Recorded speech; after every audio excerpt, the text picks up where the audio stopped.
देवराज news, जनतेचा आवाज जनतेसाठी। देवराज न्यूजला सबस्क्राईब करा आणि बेल आयकॉनवर क्लिक करा। थोर समाज सुधारक, भारतातील स्त्री शिक्षणाचे प्रणेते, क्रांतीसूर्य महात्मा ज्योतिराव फुले यांचा आज 135वा स्मृती दिन। या निमित्त स्मृती दिनाच्या पूर्वसंध्येला आपल्या नाशिकमधील फुले स्मारक येथे क्रांतीसूर्य महात्मा ज्योतिराव फुले आणि क्रांतीज्योती सावित्रीमाई फुले यांच्या पुतळ्यांना पुष्प अर्पण करून आदरांजली वाहिली। त्यांनी क्रांतीज्योती सावित्रीमाई फुले यांच्या साथीने स्त्री शिक्षणाबरोबरच सत्यशोधक समाजाच्या माध्यमातून समाजातील जातीभेद, अस्पृश्यता, अंधश्रद्धा, कर्मकांड, अनिष्ठ प्रथा यांच्या उच्चाटनासाठी तत्कालीन समाजाचा विरोध सहन करत केलेले कार्य मोठे आहे।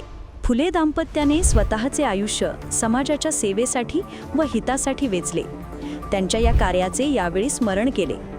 त्यांची समाजाबद्दलची तळमळ व पुरोगामी विचार सदैव आपल्याला प्रेरणा देत राहील। यावेळी पंकज भुजबळ, माजी खासदार समीर भुजबळ, राष्ट्रवादी काँग्रेस पार्टीचे नाशिक शहर अध्यक्ष रंजन ठाकरे, डॉक्टर शेफाली भुजबळ, समाधान जेजुरकर यांच्यासह राष्ट्रवादी काँग्रेस पार्टीचे आणि अखिल भारतीय महात्मा फुले समता परिषदेचे पदाधिकारी, कार्यकर्ते, समता सैनिक आणि फुले प्रेमी नागरिक मोठ्या संख्येने उपस्थित होते। टीम देवराज न्यूज।